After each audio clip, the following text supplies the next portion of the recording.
So just in case you guys were ever thinking about trying to laminate a wedge onto a handle afterwards, don't. It's terrible. Terrible idea.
Two more to go. Two more to go.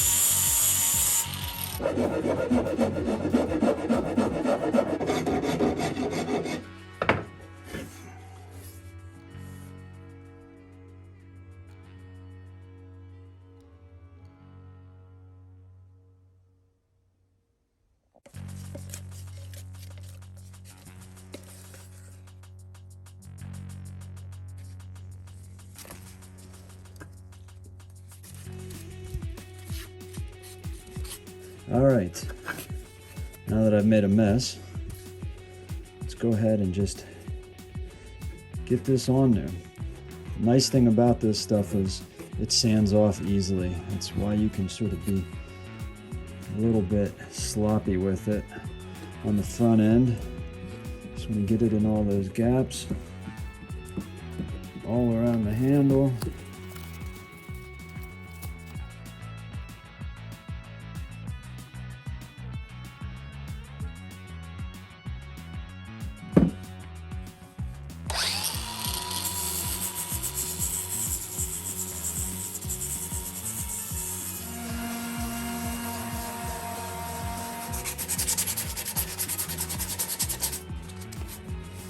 So there it is. Now the question is, do I paint it or leave all the crimes exposed?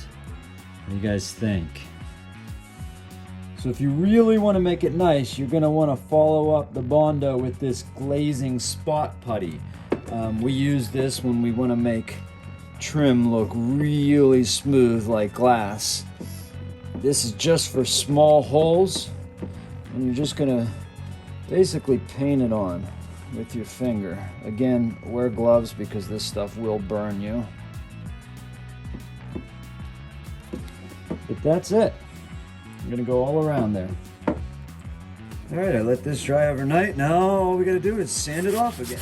And I think I'm gonna do this one more time because anything worth doing is worth doing right. No need to rush it at this point.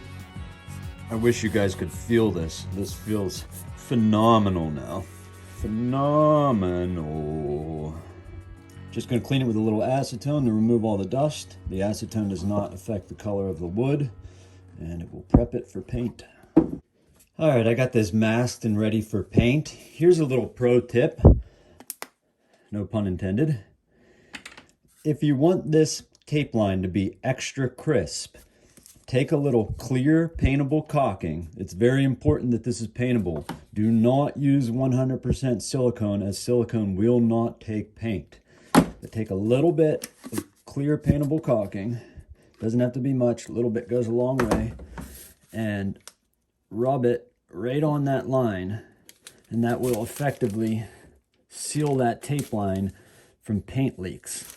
Now this is frog tape, and frog tape has a special patented chemical on the tape so that when it gets wet it swells, but oftentimes not fast enough to stop the paint from running underneath. The other important thing to remember about this clear paintable caulking, this goes on white but dries clear. It will take the paint, but you need to pull your tape while the paint is still wet. Otherwise, when this caulking dries, it's going to bond the tape to your painted surface and you're going to have a mess. So you're going to want to pull this while it's still wet, but it does give you a nice crisp laser straight line, poker straight as it were. All right, let's prime. All right, I spared you spraying on the primer. My go-to for primer is shellac. It sticks to anything and hides any stains that you got, and it flashes off really fast. In about 2 minutes, it's hard and ready to go. And now I'm just knocking down any hairs that are sticking up, because contrary to popular belief, paint does not hide anything. It exposes everything. Let me say that again. Paint does not hide your crimes, it exposes them. So now's the time, after you shot on the primer, to fix any imperfections you might have before you top coat. So I'm just taking some steel wool and knocking down any hairs we got sticking up. All right, now we're ready for the top coat. Just taking a tack cloth to remove any dust. I am not a believer in paint and primer in one. There's just no such thing. I believe in a good coat of primer. There's nothing wrong with paint and primer as a top coat, but don't fall for that. If you have a bare surface, bare drywall, bare wood, anything that's never been painted before, you need to prime. After it's been painted, you don't need to prime.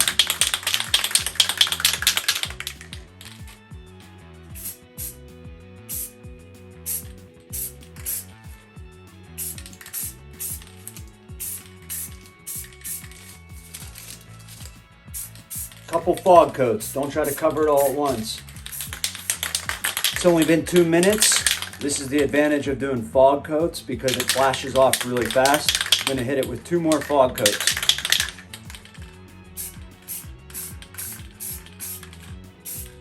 If you want this super slick, you would want a steel wool in between coats. I don't need it that slick nor want it that slick.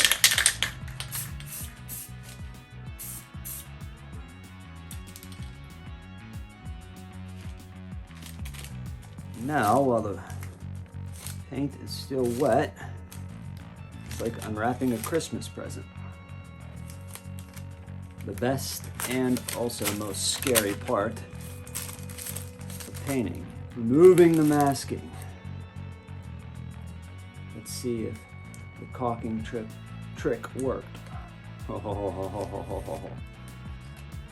Look at that nice, crisp line.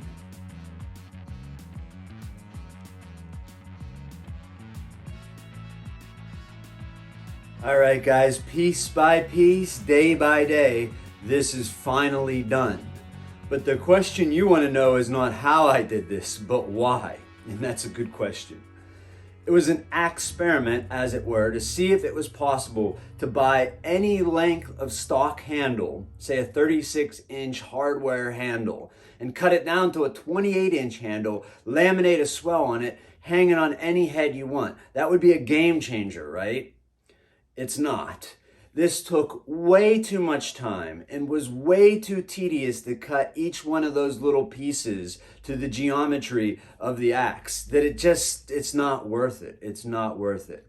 But the 3 shop tools that you almost have to make this possible is some kind of bench top disc sander. You're also going to need a bandsaw of some sort or a scroll saw. And you really need a spindle sander as well in order to get the curve this way. I'm sure you could try carving those little pieces with a knife, but trying to carve hickory is just a pain. But the overall message here is, it is possible, but I wouldn't recommend it. I put this on a beater splitting axe just in case things went badly. They didn't go badly. I don't think anyone would ever know that this wasn't original to the handle. But since it's a splitter, let's go do some splitting.